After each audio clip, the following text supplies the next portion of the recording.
listening to United We Scan podcast. The views and opinions expressed are not that of the United States Postal Service or the National Rural Letter Carriers Association. If you are in need of assistance pertaining to the rural craft, please contact your local steward or assigned district representative. Thank you. You're listening to United We Scan podcast. The views and opinions expressed are not that of the United States Postal Service or the National Rural Letter Carriers Association. If you are in need of assistance pertaining to the rural craft, please contact your local steward or assigned district representative. Thank you. Good evening, everyone. We are on episode 3. I know it's been a couple weeks, unfortunately, between illness and, well, it's the Christmas season. So tonight we have Bill and Josh with us. Mike couldn't make it, but we are here, and this is what we're doing. How are you guys tonight? Well, I'm kicking and screaming. Can't wait till the glorious holiday season's over. One of the best times of the year for carriers, slavery, indentured servitude, and just the general postal atmosphere. I'm hanging in there. Not looking forward to tomorrow because we don't have any RCAs on our side, in our zone, and one of the regulators went in and he was trying to get, a week to go in, and I said something on right there, please, yeah, I don't think so. So I got a very not happy text this morning when she actually showed up, and I wasn't there. So, and last night I told her, when I messaged her and told her, I'm like, look, just leave my stuff if need be. So, tomorrow's going to be really fun. Yeah, I think I put in almost 20 hours of overtime this past week. I walked in Thursday to starting off in OT and had to run the double, and then good old Friday, and oh yeah, plus the 3 hours of package delivery today. We'll see what the rest of the week holds. Oh, on a brighter note, I'm officially a designated 79 now. Ooh. Yeah. Sweet. I think That means they still take advantage of you.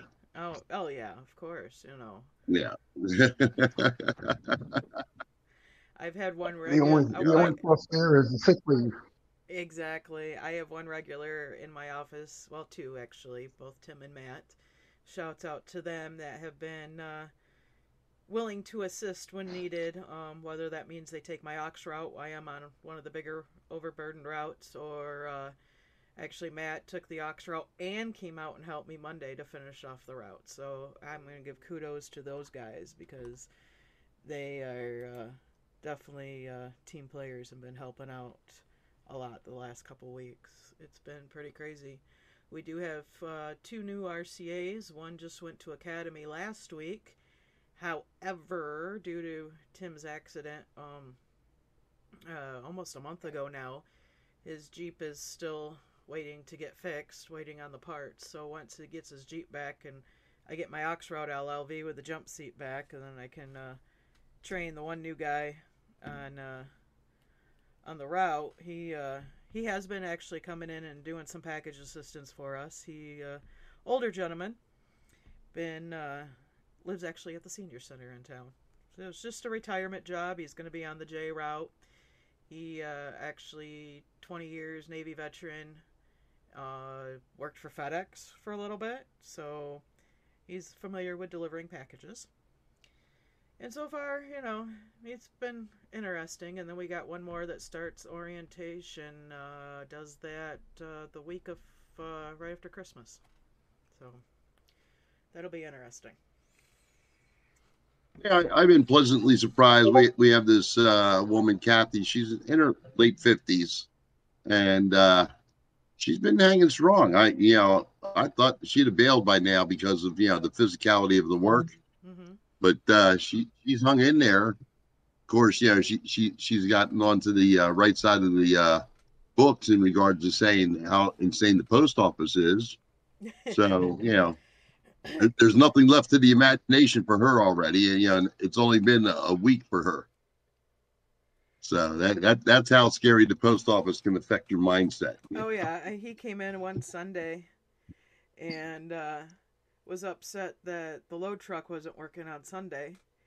And so I told Matt, because he's going to be subbing on his route and he was taking packages for his route, I said, you go help him, put him in order. So Matt, he put him in order, he numbered them for him. And he's like, I thought this been more organized than this. And Tim just looks at him and goes, dude, this is Started organized. laughing at him. Yeah. This is as organized as it's going to get. Yeah, I hate to tell you, but this is organized. No, not really. No, really, it is. Yep. Yeah. That's They're scary. in order. They're in order. What more do you want? Mhm. They're numbered. Yeah. Well, that was before that. Yeah. I'm like, load truck's not going to work It- because they're not scanned and uploaded into the system yet. So they're scanned as a Yeah, ref, but it's that's amazing. It. Yep. Now, here's a question for you that was brought up. Okay, if if you're using the load truck function, okay, Mm-hmm. they have to put it in through the static system, correct? No. So they can no. No. Well, how are they getting into order? Basically, with the load truck, I don't use it. I mean, load truck and package look ahead came. I'm older school than these newer RCAs. Well- So it's not. I mean, I remember when the package look ahead came about. Basically, when you're loading it as a regular route, doing the load truck, it basically under package look ahead lets you know that it's been loaded on the truck. But the packages are listed in order on the package look ahead. Just the load truck's going to tell you if it's been loaded on there or not. If you scanned it. Yeah, that's my Okay. fault. I said that wrong. Yeah. When you're doing when I've used the load when we truck. send when we send a sub For- out on a route that they're not familiar with, Mhm. okay, they run the packages through a static system for them, so Yeah. that they can I turn don't- around, scan them, and number them. I think that's the dynamic delivery, not the load truck. Right. That's what I said. I made the mistake saying that, Josh. Yeah. Um, No, Okay. because But I my, can tell you, my office doesn't do Sunday delivery in general, so they don't know how to Right. do anything with dynamic delivery. So it's we don't know how to do any of that to begin with. I mean, I'm familiar with Well, it But only I- from my past office, and when Amazon came in and the dynamic delivery, but even then I never used the load truck. We had a print off, and so I Yeah, just same for me. We had to print off, and it was because they didn't have it in the scanner. They didn't do the dynamic yeah. through the scanner at that point. But I can tell you, like during the week, if you do load truck, and the only reason I know this is because it'll tell you the address. So on the few that the label is screwed up, the one supervisor's like, why don't you use load truck and look it up? It'll tell you what the address is, and then underneath that, it tells you the sequence number, which is corresponding to the line item in the edit book. Yeah. So it'll say 123 main 653, sequence 653. So, and it designates it that way. So you can, if you wanted, you could write that sequence number and then wind them up in numeric order if you really Right. wanted to. Now the thing of it is, okay, when they do that, are we getting the proper credit for them? Because our office has a habit of utilizing a vacant route number to do that, to do the static delivery on it when they should be. rescan them, so that they can do the function for static delivery. They should So be. are If we getting they're credit for them? That's a really good question. If it's static, then no. because it should be done. My ADR 2 weeks ago told me there was a step 4 that was filed on the static, like for like we have what they call Plan B, which is Yeah. a group of seasoned help to come in and run, and they're doing it static delivery. anything of mine, which I don't think anything of mine has ever been run that way, that they, but if there was, because it's static delivery, it's not getting route credit. Right. So the step 4 is for us to get, how are they crediting us for our route for that parcel? That's what the step 4 is supposed to be for. But it's not stopping them from doing this. And the question is, how are you going to track all this? Right. That's what I asked him. Like, how are they going to know if I had 0 or 100 in that static? He's like, yeah, I don't know. Yeah. So, you know, and then I've heard, you know, when you got a lot of people that ask about that type of stuff, well, it's where it was sorted to, you know, when the clerks scan it in and it's assigned to that route, so you get the credit. Well, I want to see that in black and white. I know in my office, if, for instance, Tuesday through Thursday, well, technically Friday, but I'm going to tell them Friday I can't offer any assistance because I have to go Christmas shopping. I have not done that yet. And, you know, I know if I'm delivering packages if I just have my aux route, I am always switching the route, you know, the route number in the scanner to give the proper credit. Exactly. So if you're using a phantom route, you know, to set up the static run for the RCAs, how the hell are you getting credit for it? Well, they shouldn't be doing a phantom route for that. They should just be going into option 6 on the scanner and changing to the correct route number when they go to deliver the parcels for that route. Well, no, not on the scanner. Well, what they're doing is they're setting up the static route. Okay, they're in setting the up system. Parcel routes. Gotcha. Right. Yep. So they're using a phantom route to deliver parcels, and then they have them go into the scanner and use that route number. Yeah, I don't. Yeah, we haven't. That I don't know because, like I said, I haven't had that issue because we really don't have that type of setup in my current office. So I can totally see where that would be a big question. Mm-hmm. That's something I got to put to the DR. Yep. Because there's no way you're telling me that we're getting actual credit for that. Mm-mm. You know, and they can't prove it anyway. You know. Right. You know, they can't show you anything on the damn scanners. You know, as far as what the computer is you're recording. Yep. And it's just like, you know, are you kidding me? It's so ridiculous that, you know, the rec system's not working, period, folks. No, it's not. And it's not going to if they're going to continue doing this BS. Mm-hmm. You know, like, you know, you hear through the grapevine and the rumor mill about it, you know, possibly getting delayed again. Of course, if it is, they're not going to announce that until the last minute like they did this last time. Mm-hmm. So what are we, you know... Well, I can tell you. These these routes that, you know, like it, for instance, in my office, at the last mail count going on almost 5 years ago, where she was the supervisor then, counted all the pill packages as flats, because that's what she was told to. When you have a POOM that specifically instructs his management underneath of him to keep the routes as small as possible, and one route went from a 46 down to a 43. I went from or a 42. 47 it went from a 46 to a 42. And then a 41 in the winter when, you know, seasonal things were still the way they were going. But now that's changed. Right.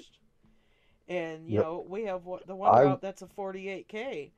And, you know, what's going to happen when she actually gets that package count for that route? Because that's... Right. But I went from a 47K down to barely, and when I say barely, I mean, like, I think the initial paperwork came back as a 40K, and then when the formal results, I was a 41 by like just a couple minutes.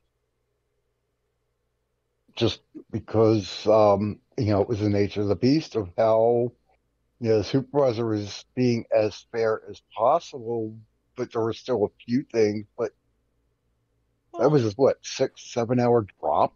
yeah, well, that's That like, hurt. and then 2 weeks after mail count was finished and done is when my office got Amazon. So, the Amazon hasn't been counted at all in my office. And then you add on Right. the COVID and Christmas on top of that, through the whole time of COVID, we were running Christmas level stuff to the point, well, it just got to be normal. And then you add, well, Right. Christmas now on top of it, and it's just an absolute shit show. Hmm. I went from a 45K to a 44J with FSS. Okay. Ouch.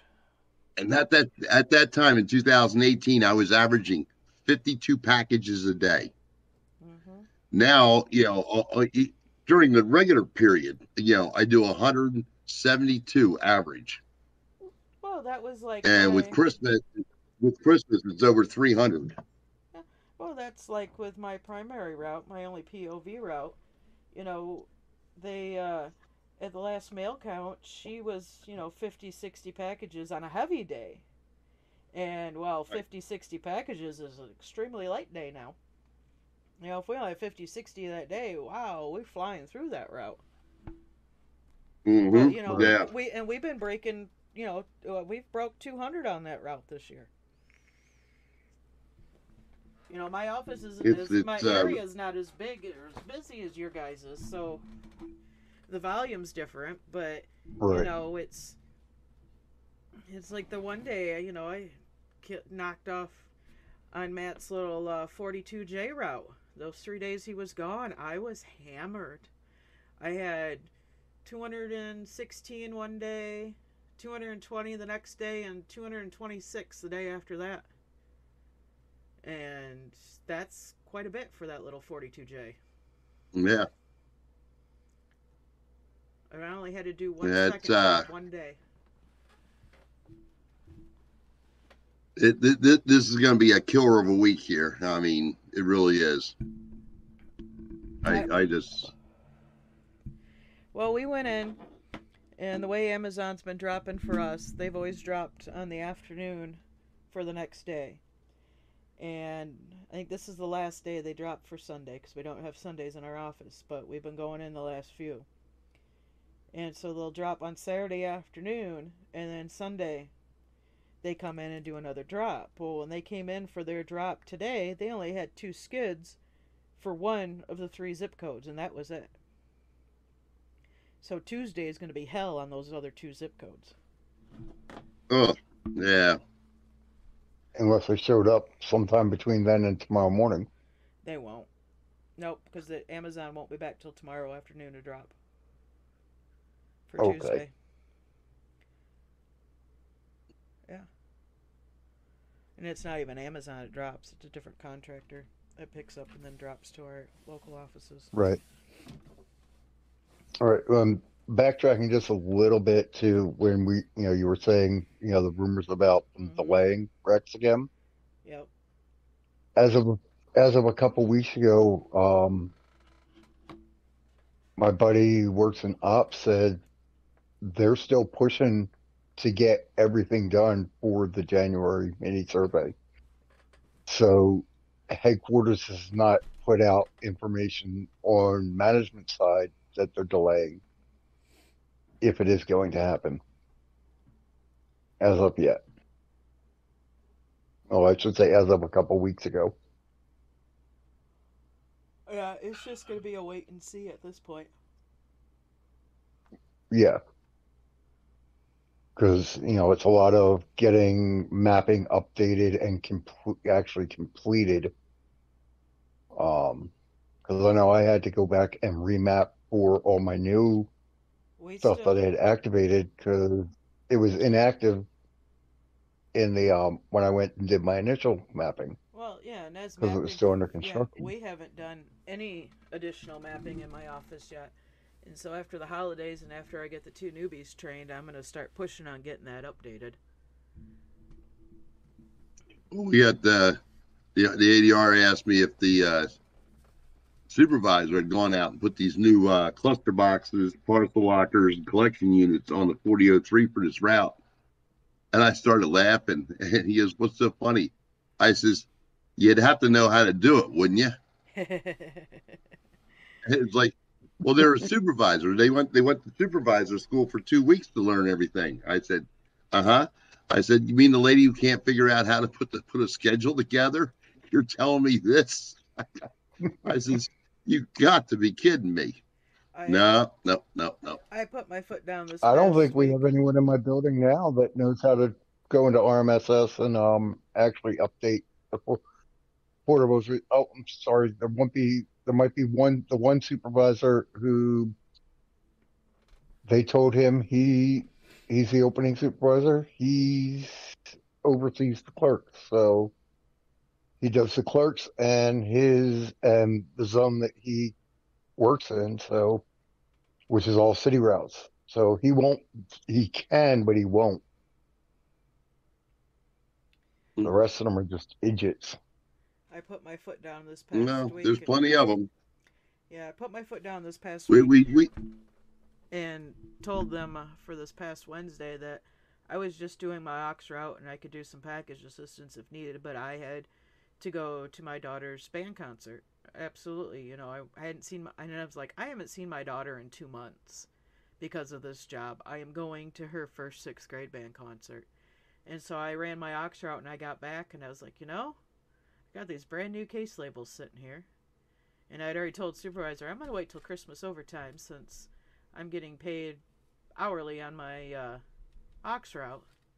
And so I did. I stayed an extra hour and redid my case labels. I think that's the first time in like 8 years that those case labels have been redone.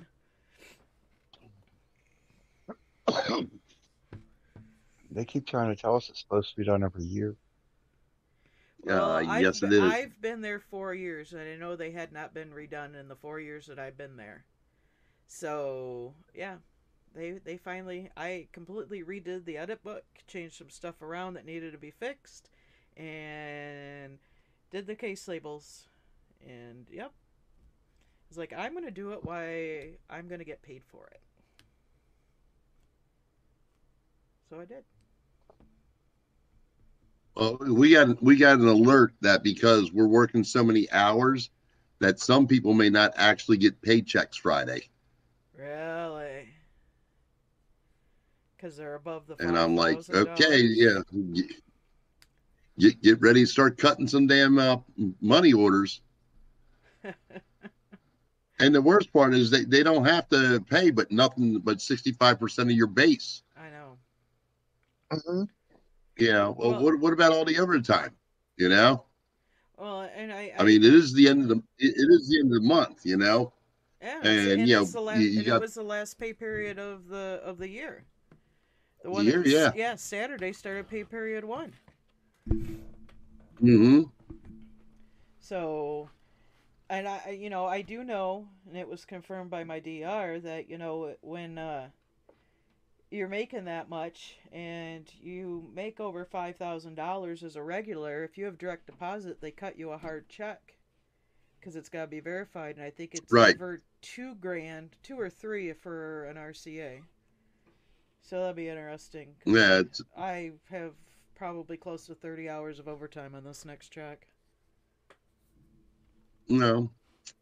Well, apparently when I was talking to one of my coworkers on break, and she's like, "Oh, you weren't here Wednesday for the debacle." I'm like, "No, what?" The ADR was in. He called her and 3 other regulars into the break room and was telling them that the system's showing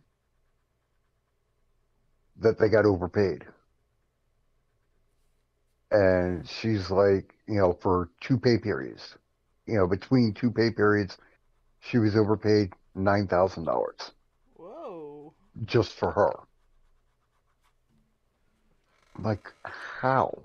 Well, what came about was the first of the 2 pay periods, was the one where they forgot to submit payroll. So the second pay period, they actually put it in through e-adjust or something, so it hit the very next paycheck. And it was basically a double check, and then they pulled the money back. Well, apparently their system wasn't showing that they pulled the money back.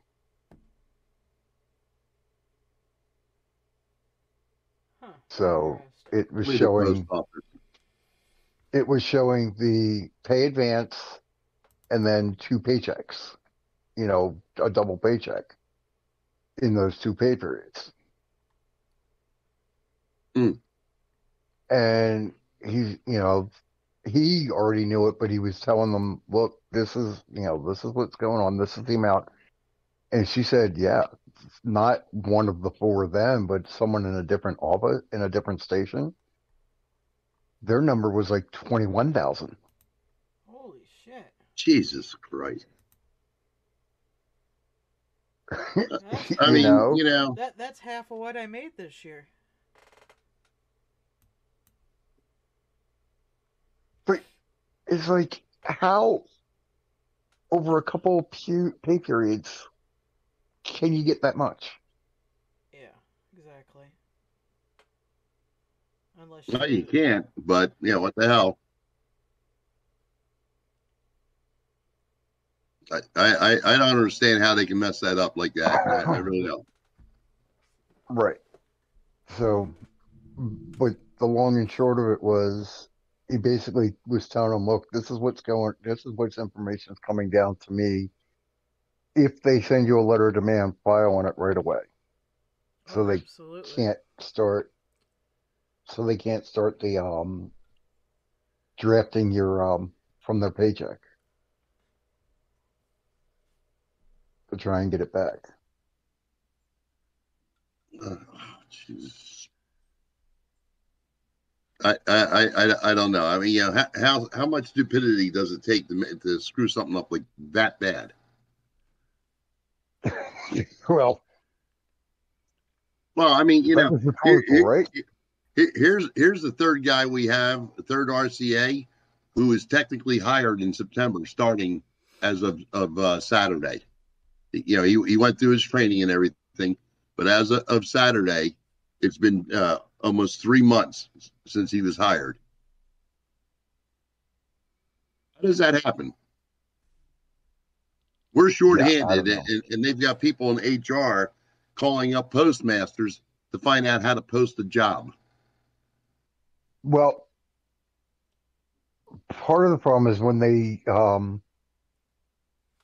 merged all the districts, Mm-hmm. all these district people got lost their jobs because you're not going to have two people to do the same job. Right. So they threw half of them into HR, so they have no clue. Our RCA who goes. Oh yeah. Our RCA who goes to orientation right after Christmas applied in August. The middle of August. There was somehow a holdup on the background check part for him. And it finally just went through this past week. Yeah, we've had two others, one hired and quit since then, and the other one that just went to academy last week. And this is all part of the joys, eliminating 50,000 or whatever jobs for management.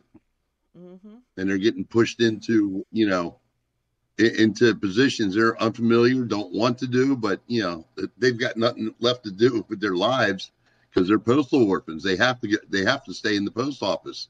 Yep. And nobody else will hire them. I mean, so some of these people we have, we had this one Carmen. She's a new supervisor we have. She comes in Friday. She has these pink tight fitting jeans that are skinny all the way down to her ankles, and she's wearing 4-inch heels, and I mean almost stiletto type heels. Okay, and she's going to the side door to talk to customers about delivery problems. And a couple people went by and says, "Hey, we ought to put a pole up there so she can make extra money." And I said, you really think she'd make any? Oh yeah. I'm just saying. And then we have postmasters that just, don't bother to come to work, or they're just so humiliated in themselves because they were bragging on, oh, I know how to deliver mail now because I've helped on a couple routes, because this postmaster started as a clerk, and then has to run a city aux route, I should say, that is only maybe 3 to 4 hours it takes the guys normally. And it took her 7.5 hours to do this city aux route. And since then, has not shown her face all but maybe 3 or 4 times before the carriers leave the office. Normally, Wow. she waits until all the carriers are gone, then comes in, and then leaves early. If she's there Forget that's from. for more than 4 hours a day, it's a miracle, except for on the supervisor's days off. And trust me, I made her wait for me on Thursday. That now was an overtime anyway, so I was going to enjoy it. The closest thing our postmaster will get to delivering a route is if he's picking up food for lunch. Because he'll often take a Mercedes to do that. Oh, jeez. Mm-hmm. Oh, yeah, she like, well, if Yeah. I had the extra LLV, I'd go help deliver packages, but my car's a lease, and I just can't put the extra miles on it delivering packages. Basically throwing Tim under the bus because I am nice enough to say, I'll use my car on the aux route when I just have that. That's fine. Go ahead and use the aux truck, that till his Jeep gets fixed. I don't have a problem with that one bit, and it's actually probably a good thing he's been using the LLV with the amount of packages he's been getting on that route. And they Right. don't like him running second trips on that route because that's the 93-mile route, and it's 10 miles to the first box. So if you have to run a second Damn. trip, and the way You're the looking at a packages minimum might of come 30 miles. is, oh, he logged 52 miles one day, and she on a second trip, and she about lost her mind on it. He's like, well, what do you expect? The first box is 10 miles away. Yeah, I'd expect 93-mile route. I mean, yeah, you're looking at 2.5 to 3 hours minimum, just to service it at a normal level. Yeah. But Yeah. at this time of year, Exactly. you're gonna be out there all damn day. Yep. So it's actually been, Mm-mm. him using the LLV just because of the sheer package volume has been. I mean, I don't mind it. Okay, yeah, I'll use my car on the aux route. Not a big deal. I'll just get paid that EMA for that 39 miles. Whoopee. I can fit everything in. No big deal. Even my little aux route, I miss the days of walking out with a half tray of mail, flats, letters, and a couple packages, and literally walk out, load. I can load just carrying the half tray, And I've been getting, I have 98 boxes on that route, and I've been getting, 40, 50 packages. That's a lot for that little route. Mm-hmm. There's been days I'm going, geez, that. oh, Pete's. Yeah, I'm almost at 1,000 boxes.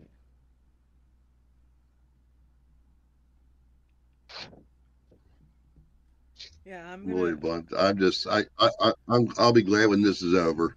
Yeah, 6 more days. 6 more days. Then we go into return season.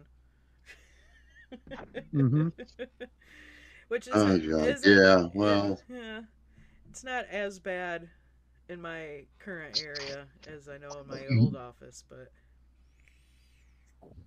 it's definitely one hell of a Christmas year this year, that's for sure. I mean, I don't know if just the sheer volume lately or the fact that we're so short-staffed everywhere, it just kind of adds to it.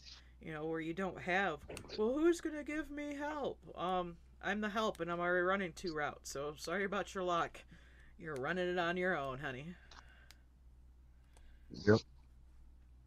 And that's That's where we're at. You know, we've got one carrier who she already got slammed by another carrier because she was already putting in for her day after the holidays, and it was past 60 days, and the other carrier brought it up. So they come, supervisor and the other carrier come up to me. I said, yeah, unless she's got documentation for something. I said, yeah, it's 60 days, 60-day window. And she, that stopped, well, she was mad about that. And I don't want to be here. And the other carrier who literally, I mean, this woman, I love her to death. She'll be 69 years old this year. And she's like, Yeah. if she doesn't want to be here, then she just needs to fucking quit or retire already. She's just going on. It was, you know, she's at the point, she's just tired of, you know, this carrier who never wants to be there and always expects everybody to help her. And, you know, we're done. We're tired of helping her. Mhm. I'm like, I guess I'll get situated with this route because she's supposedly the next one that's going to retire, and more likely to be the route that I take over anyways. So it's just a matter of time.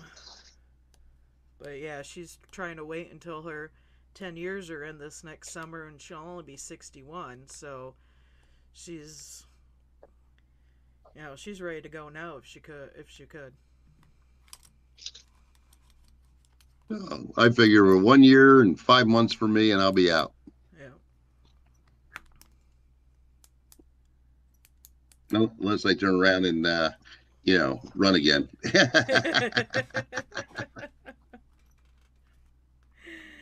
What do you want? What do you want for a present? A pit bull or a Shih Tzu? Because you're going to get a Shih Tzu. I don't want to think about it if the current vice president makes it to president. Oh my God! I really, I Yeah. don't. You know, that'll be the epitome of stupidity. So, Bill, give me your It really opinion will be. on these steward Zoom trainings. Okay. Are you signed First up for the next one? I believe I am. Okay. It's not till next year though, right? Yeah, a couple weeks away. January. Yeah. The first Thursday of the month there, so it's on my calendar. Yeah, and The 5th. then every month we get the local one too. So, but yeah, you know, it's a great PR thing. Okay, making it seem like they're involved in everything. But is any of that information really helpful, pertinent?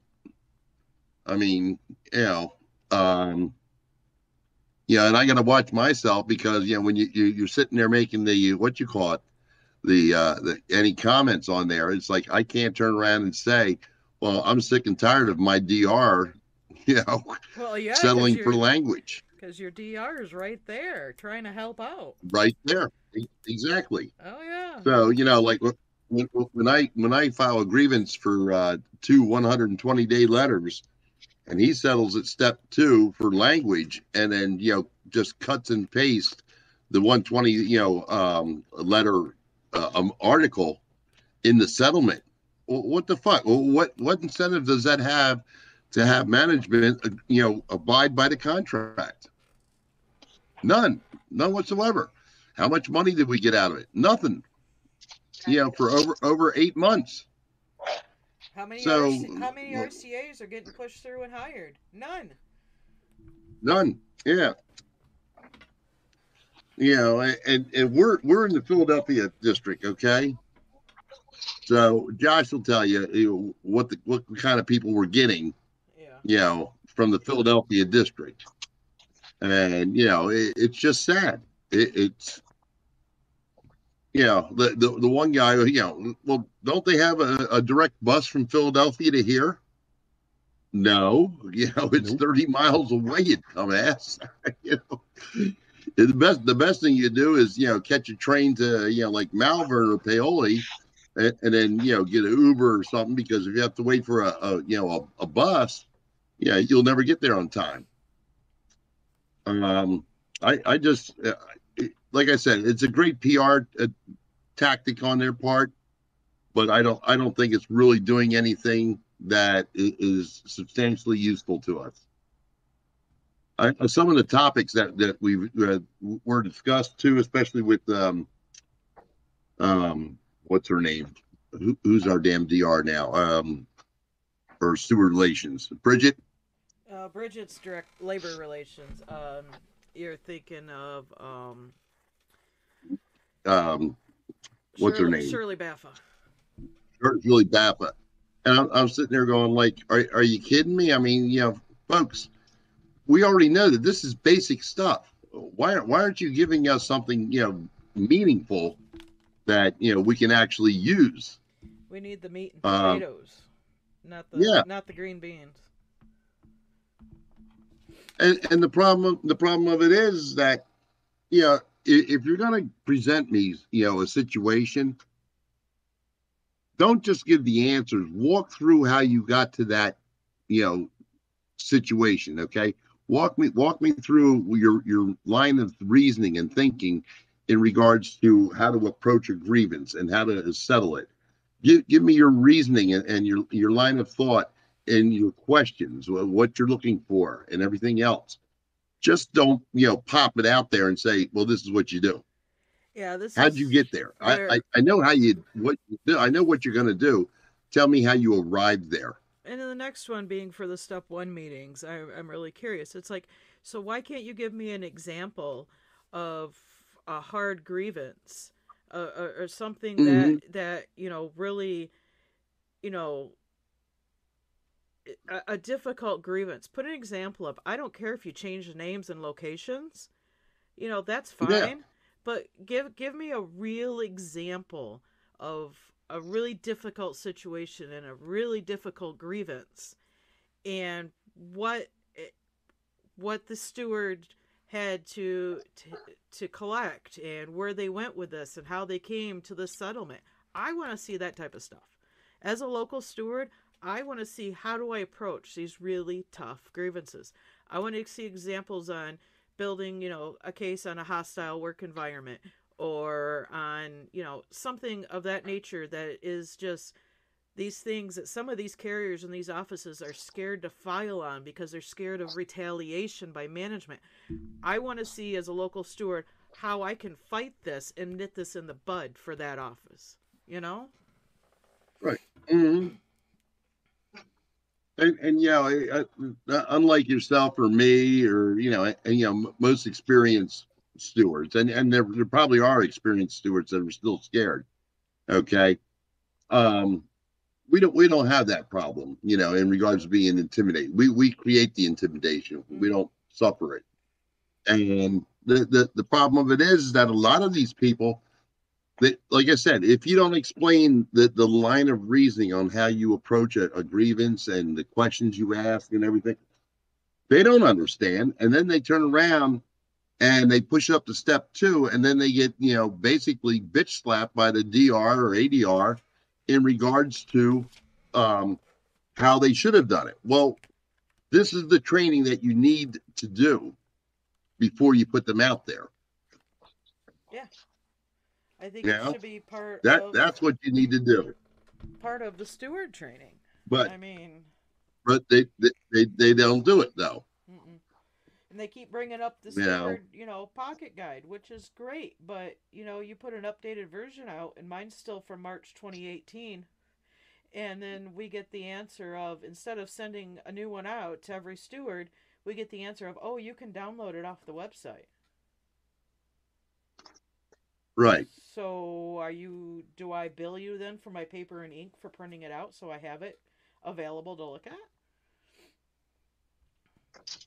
Well, like I said, the steward training that they're doing now, like I said, to me, it's a public relations, ploy, and says that, to me, that they're just trying to make it look like, they're doing something without really providing any substance, for the stewards. Yeah, I didn't really get a to lot me, of, like I said, building a case file. It's a PR ploy. building the case file, honestly, I've learned a lot more on building a case file by listening to the City Carrier podcast, Ada Arbitration. I mean, I'm going to give a shout out to Corey on that. Yeah. You know, I listen to that one regularly, and I've learned more information off of that one than I have any training I've gotten up from my steward system. Mm-hmm. Well, you know, what are you going to do? I mean, you know, these people are set in their jobs. You know, the DRs, half of the ADRs are set in their jobs, and you know, won't ever have to run a route again. Yeah, and haven't ran a route in just a decade or so. Just because of the fact that, you know, that's the way the political system's set up.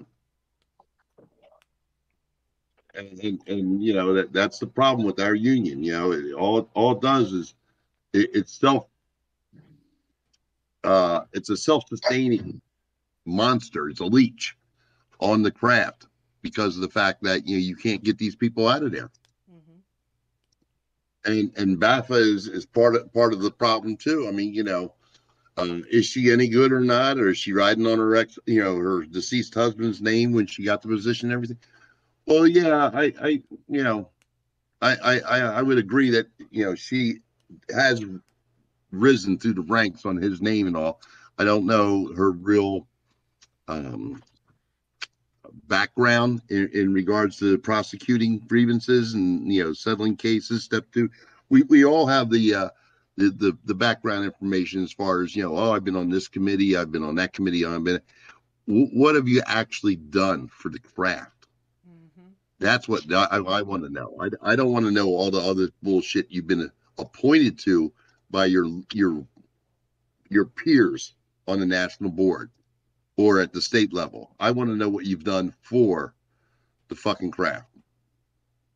Mm-hmm. And you don't hardly ever get you know, an answer to that. No, you don't. No.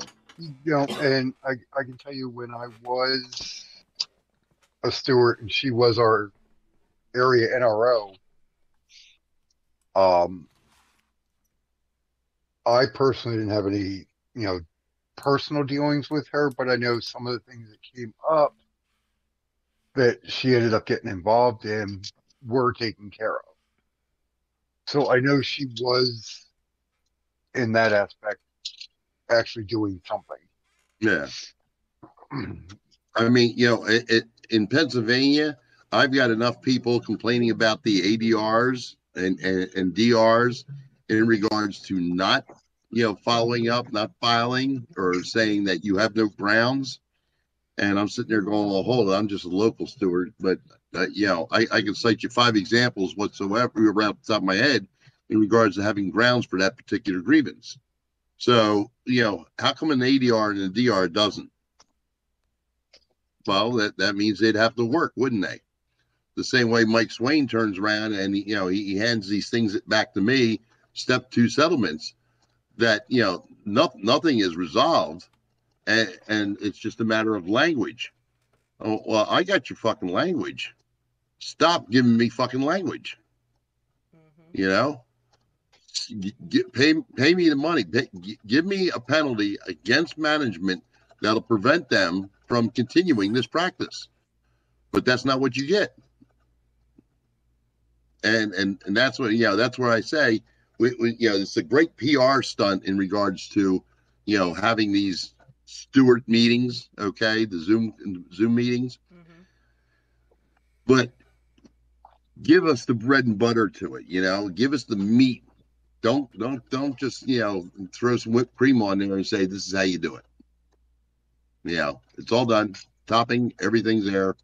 I want to know how you got to that. I want to know exactly the process, your line of thought, the line of, you know, reasoning that you put together yourself in regards to approaching how to ask the questions, what questions to ask, you know, where to look for the information, you know, all that stuff. I mean, you know, as much as I do know, that there's a ton more that I need to know.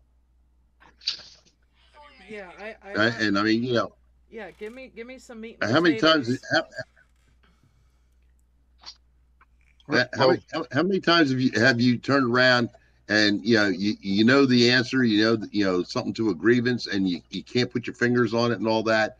Okay, give me the avenue to find that. Okay, give me the ability to sit back and say, okay, this is where I'm going to go to look for this. Anything. I mean, any little bit of guidance would be phenomenal, but you don't get that at all. This is what you do. Okay, well, how'd you get there? Well, don't worry about it. This is the answer you need.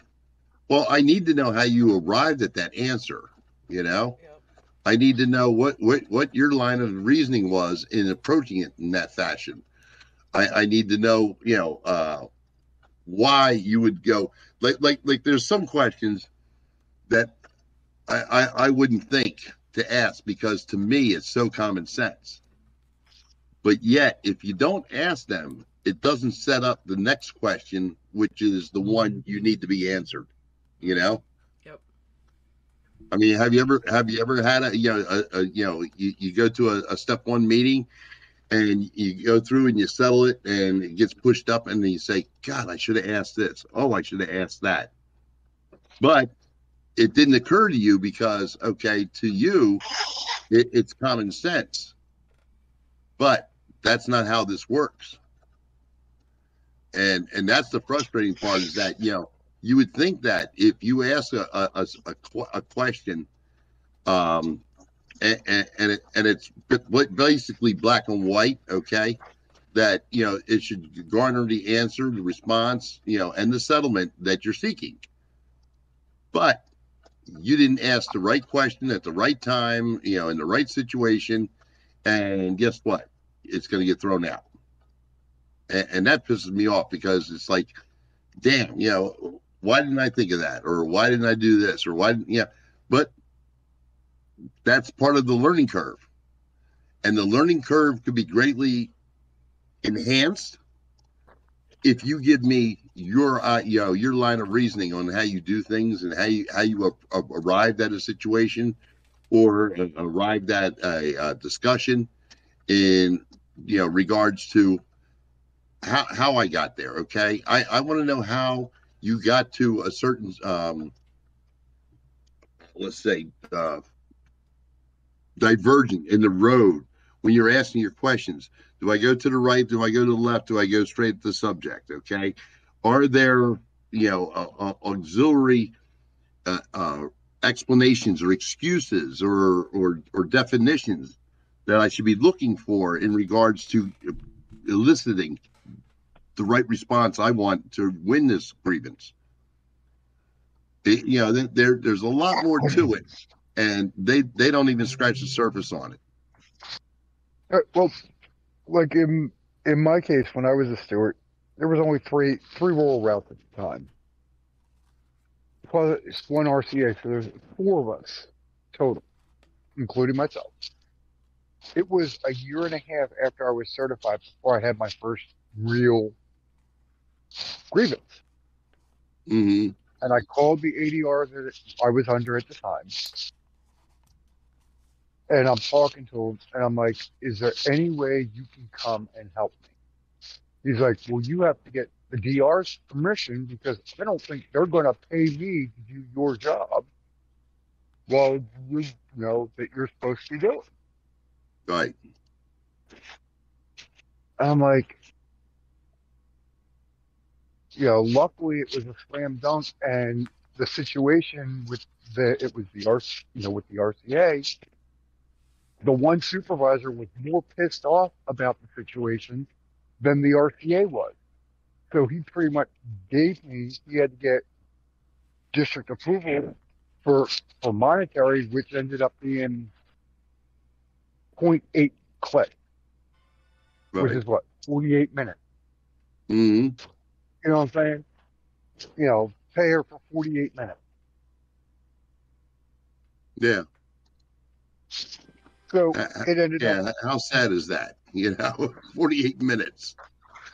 Well, but because the supervisor was more upset and pissed off about the situation in regards to what happened than the sub was. He was willing to pedal, do what he needed to do to settle this to make her right, to make it right. So we got the language saying, cease and desist, they won't do that again. And they made her whole as if she actually ran her sub of record for the evaluation of the route.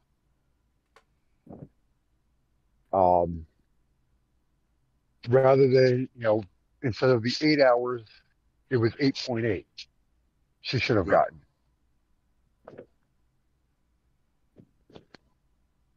So, and to be honest, I think they just tacked on an extra 0.8 hours on her the next time she ran Sunday Amazon. So it didn't even come out of his budget. So it was a win-win for him also. Well, yeah, I don't know. Yeah, I guess this goes to Kristen. Have you ever run into a situation where it's been pushed up to step 2 and, the ADR turns around and says, well, this is what you should have asked for, or that you should have asked for? And it's like, well, okay, well, where was that in my training? Okay. Yeah, at what point personally dealt with that. were addressed? Yeah.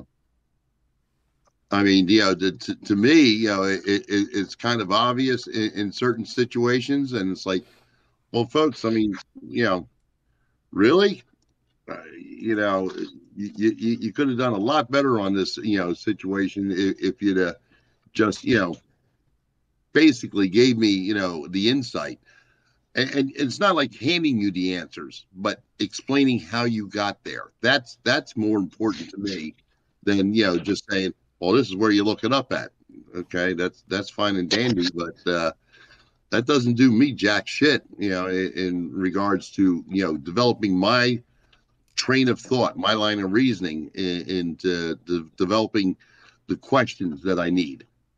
I mean, I know that might be a bit much for somebody to say, well, Bill's stuck here. Okay. All right.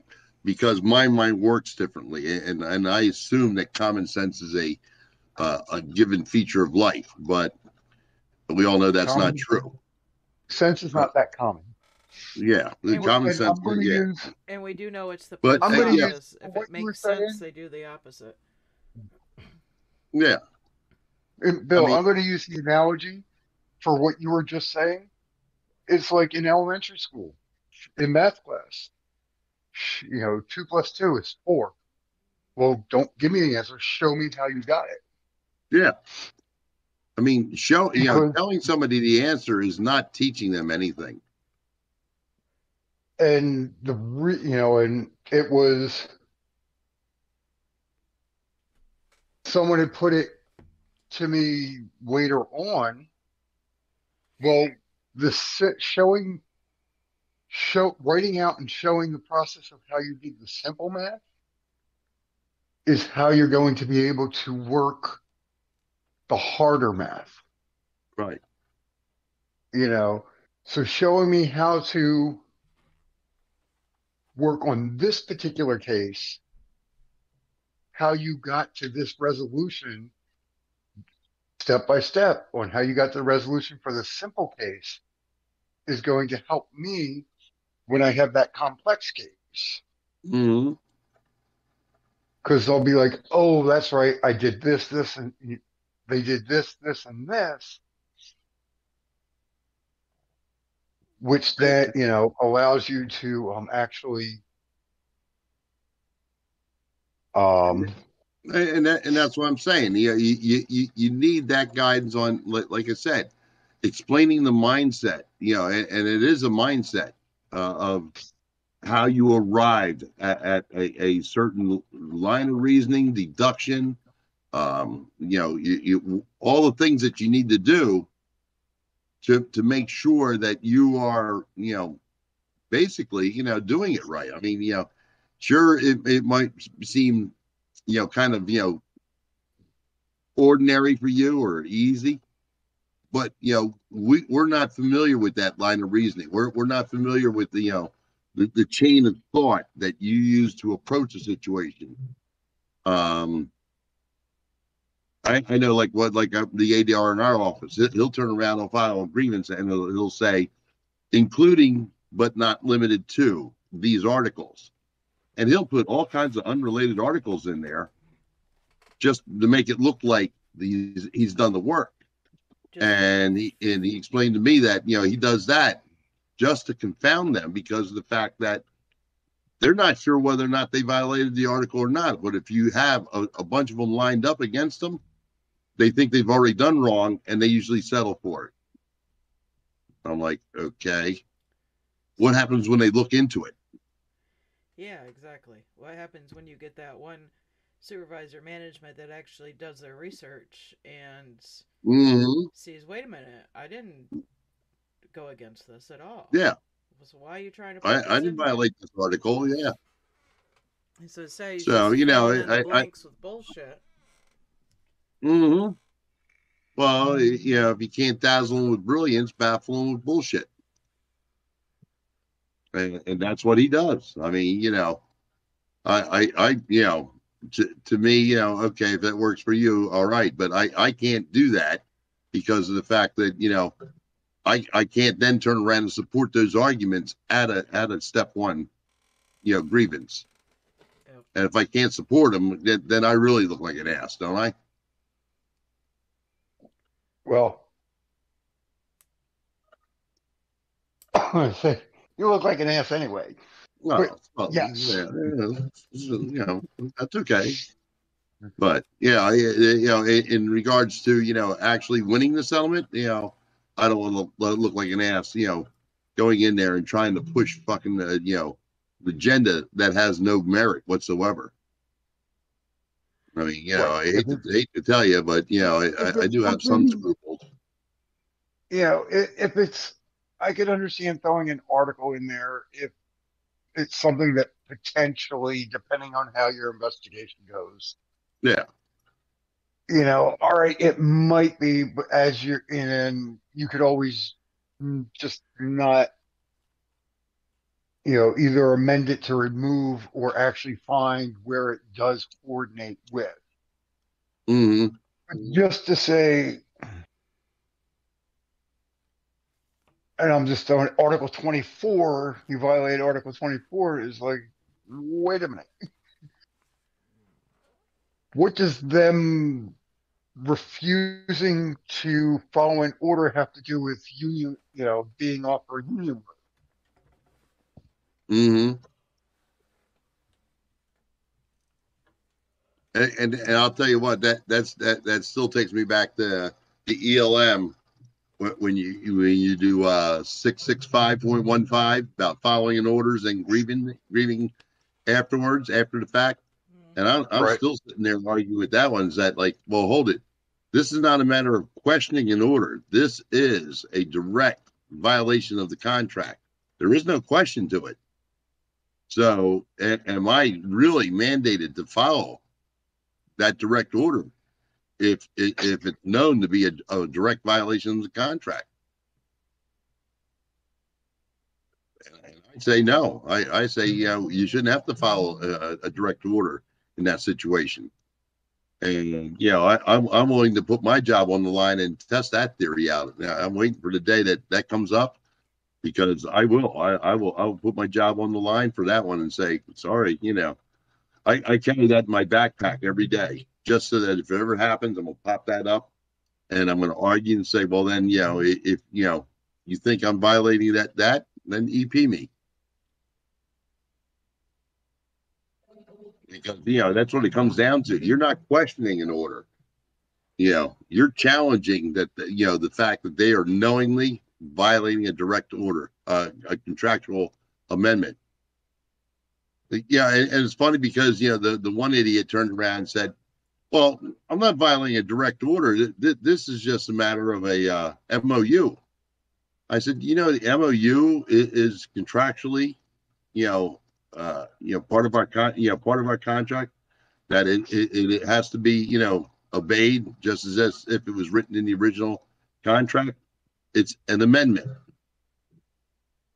Yep. Well, I don't look at it that way. Nobody asked you to look at it. It's the way it's written. Period. It's not a matter of how you interpret. Don't that, and that's what I always say. Don't interpret what it says. Read what it says. Yep. You know, and if it says A, then guess what? You're wrong. If it says B, then I'm wrong. But if it says that you're basically giving them a direct order that you are knowingly violating the contract, then I don't believe you have to obey that order. And I think that's me. There's many of us that would agree with you on that. Yeah. I mean, now you got to remember too, a direct order that is blatantly disregarding and going against the contract, to me that would be immoral. Now you have to remember this too. Okay, the ELM is a training manual. Yes. It's not contractually, something that we have to make. It's a training manual for management, not for us. Yep. So how can you say that we have to obey something that isn't contractually agreed upon as, gospel? I'm willing to test that one. Day in and day out, I'll test it.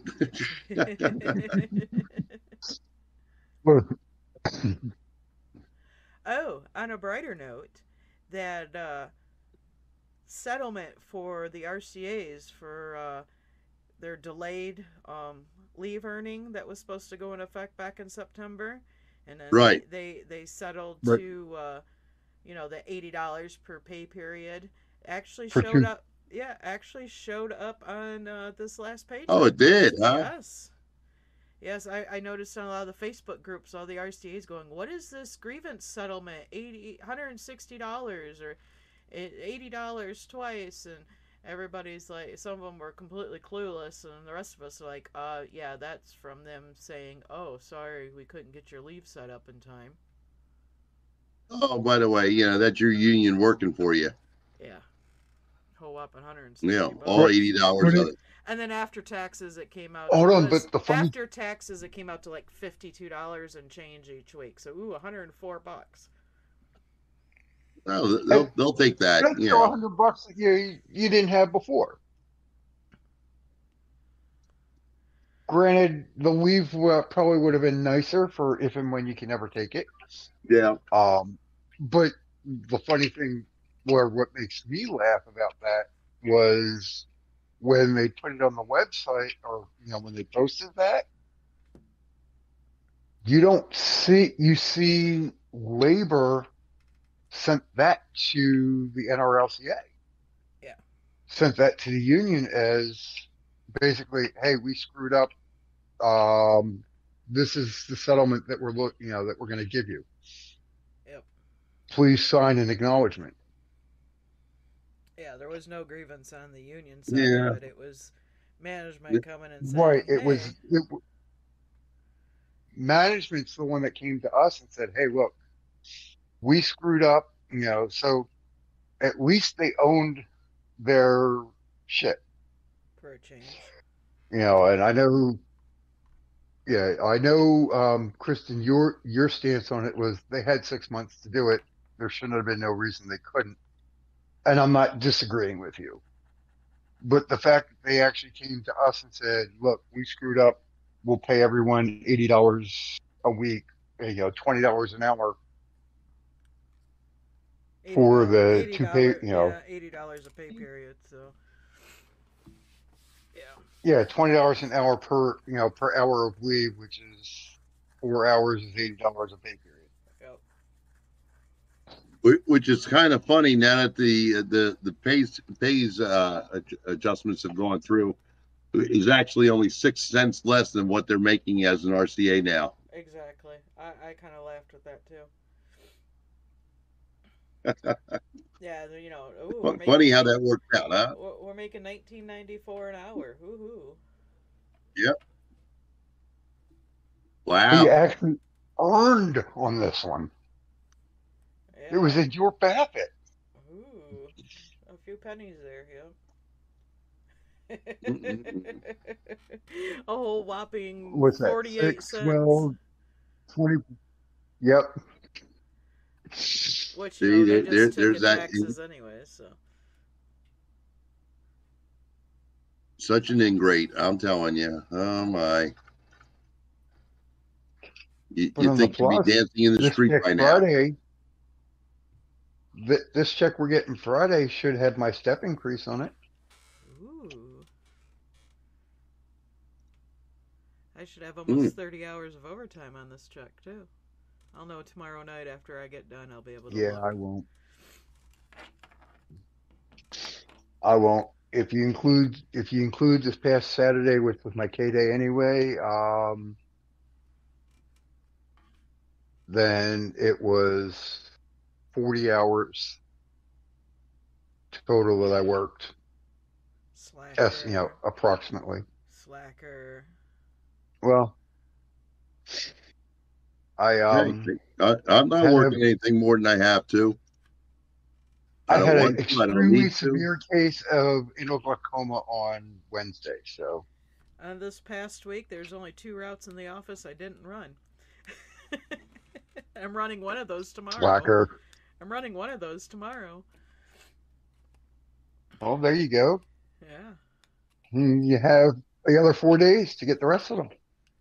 Yeah, nah. As of right now, I'm just scheduled on my Ox route Tuesday through Friday.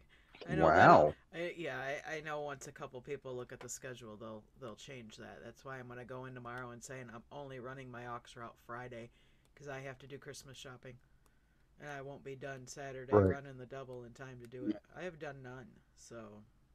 Now that brings up a question for me. Okay, Okay. the my DR Mike Swain actually said, and I quote, that management's not actually required to put up a schedule. I have always been And I'm told, sitting there going, and I've been told by my ADR and DRs that on the rural side, they're just supposed to inform you of any schedule changes. They're not yeah, technically have to post a schedule for the rural Somewhere side. I could have sworn somewhere in one of the documents, manuals, something, it says something about um Wednesday, the Wednesday before, yeah, that's what I thought too. but And, I yeah, couldn't tell you possibly the M38, but I couldn't tell you where I was specifically, leaning towards the M38 if it there as is. well. I don't know. I can look real quick. I have it right here. You know, Don't know right offhand, but I thought that was kind of strange for him to say something like that. I'm like, that's not what I was under the impression of. I have heard it in the past as well. I could see that for regulars, just for the sheer fact of, you're a regular, you have your. regulars don't have a schedule. Exactly. Well, regulars have a set schedule. Right. Unless you're in a formula office and or you mutually agreed with management to change it, your relief day is Saturday. In a formula office, well, Good luck. it is whatever the set day of the week is, unless you're like me and have the rotating Friday, Saturday. But there is language in there that says that they have to have the schedule posted, and if they make changes, it has to be within a reasonable amount of time, and you have to have a reasonable amount of notice. And I Right. know I've seen it. I just, again, here we are in a situation. I've seen it. Okay, And I've had where did I see it? Okay, you have this and wealth I of knowledge. Inform me where is it so I can look it up. You don't have to hand it to me, but at least point me in a direction I can look it up and find out whether my argument has validity to it or not. Right. If you at least tell me the manual or document it came from, Mm-hmm. if you can point me to what section, that's great. Or page, Right. and or page number, that's even better. But at least give me the manual or document it came from. Mm-hmm. So, Yeah. like you said, so I can look and see myself. Would that be too much to ask for? Apparently, Yeah. And, like I said, knowledge is power. If you control the knowledge, you control the power. You can control, the money, and that's what this is all about. mm-hmm. And they do a good job at that. And the thing of it is, you're the ones that have all day to sit around and learn this stuff or absorb it, and we don't. I mean, we don't have we have a regular job to work on top of this. So we're at a disadvantage, from that standpoint. And you should be there as like reference material, in my estimation, so Right. that we have direction on where to go, where to look, what to look for. But then again, that's me being naive. And then you have, like, for example, well, I know you are in a similar situation, but like Kristen, who's the only RCA that's up and running in her office, running, if she's lucky, one regular route in a day. Mm-hmm. She doesn't have the time to get steward time Yeah. to address these things. And I'm sure there's many of stewards out there that are in a similar situation. Like I said, I know, talking with you, you've been swamped also at your office, but as a regular carrier, it's easier for you to get the time than for Kristen, right? Especially right now. Well, it would be easier, except for I don't even get any time. I mean, we don't have any time to spare. So I just tag everything with 1 hour prep for my grievances, and they pay me. That's just folks, you're gonna pay me one way or the other. So you might as well agree to pay me at least 1 hour for everything I do. Right. Yeah, that's why I've got 11 11 Z days right now. Oh, jeez. Yeah. Because there is no time for us to take off. That's unheard of right now. I mean, Jesus. And that's why a lot of us local stewards end up doing a lot of our research time at home on our own time. On our own time, yeah. Because we don't have the time. Or in my case, I don't even have internet access in my office unless I'm on an office computer. So, oh God, yeah. Or unless I take my laptop in and use a hotspot on my phone. That's why I have predominantly most of the manuals and stuff like that downloaded on my phone, which I took my own personal time. That way I can just click on it real quick and be like, oh yeah, let me look at that. Yep, that section, blah, blah, blah, of whatever one I'm looking at. Just out of curiosity, because I don't remember, and I think I accrued in the 2+ years 1 Z day, which I ended up taking quickly. Are Z days the same as like O and X days, where you're supposed to use them within 12 weeks, or no, are they just are there until you use it? Until you use them, right? Well, like I said, supposed to, because I know people that have X days that they've had banked for years. Mm-hmm. Actually, we had a supervisor a few years back that moved out of state, who had an X day on her, still showing up on her pay stub, and she was a supervisor for 10 years at that point. It's like I'm never going to be able to take it. I can never use it Yeah. because once you go to to the desk, you can't use, can't, you're no longer in the rural craft, so you can't use it. And just like I have this X day I just can't use. And I know she was a supervisor for at least 10 years before she moved, relocated.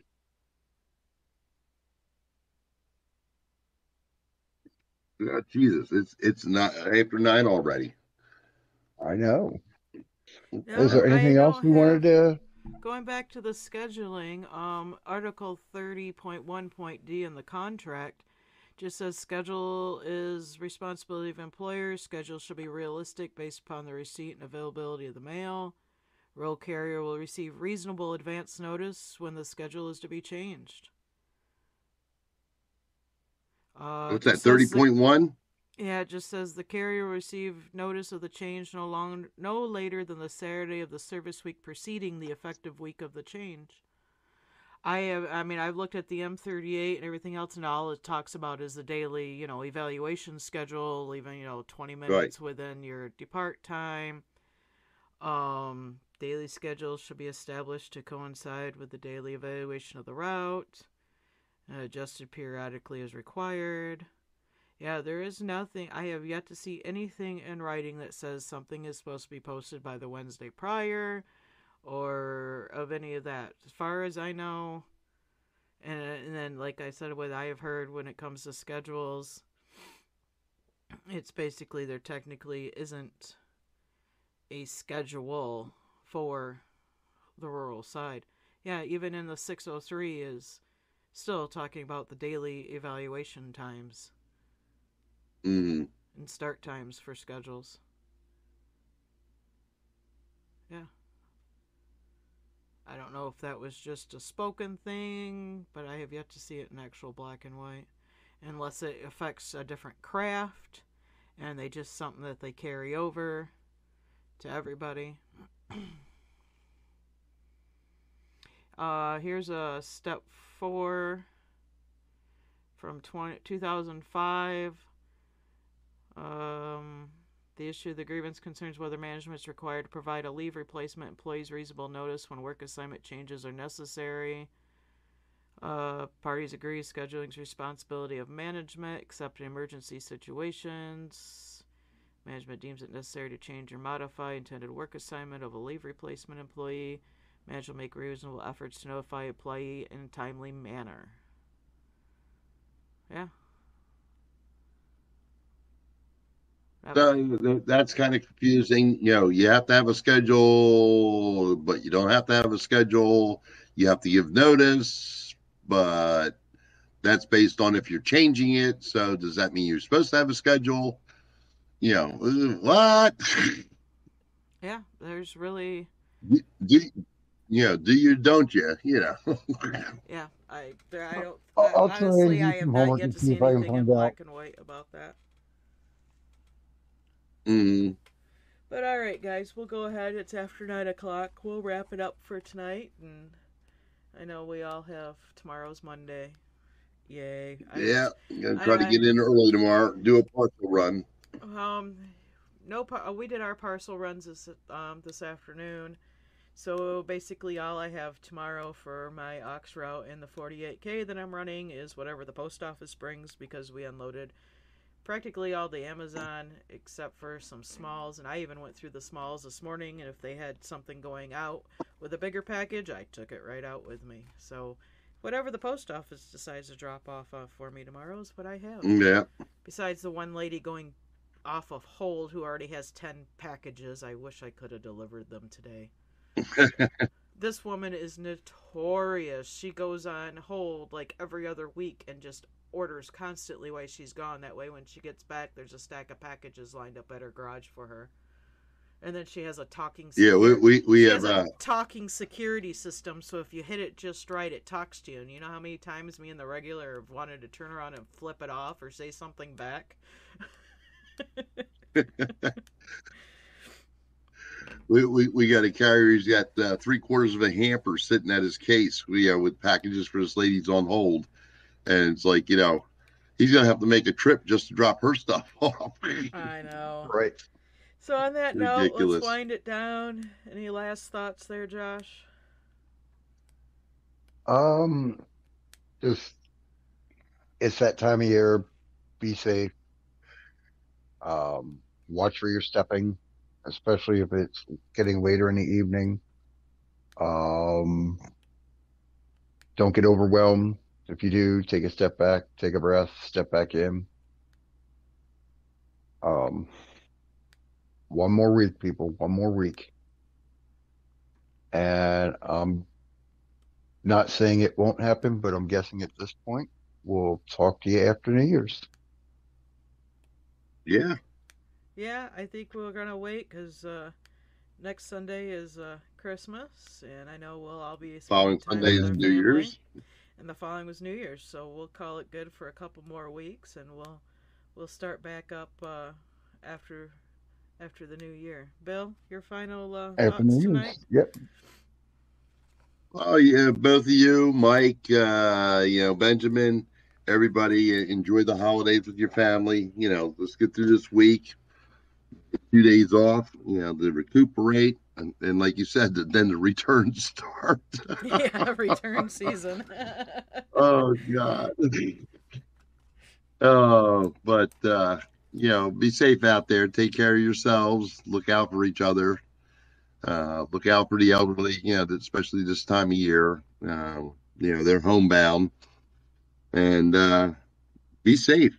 You're the most important delivery of the day. Get your ass home to your loved ones, and try to enjoy what little bit of the holiday we get at this time of year, and enjoy your family. Don't worry about the gifts or anything else, but enjoy your loved ones.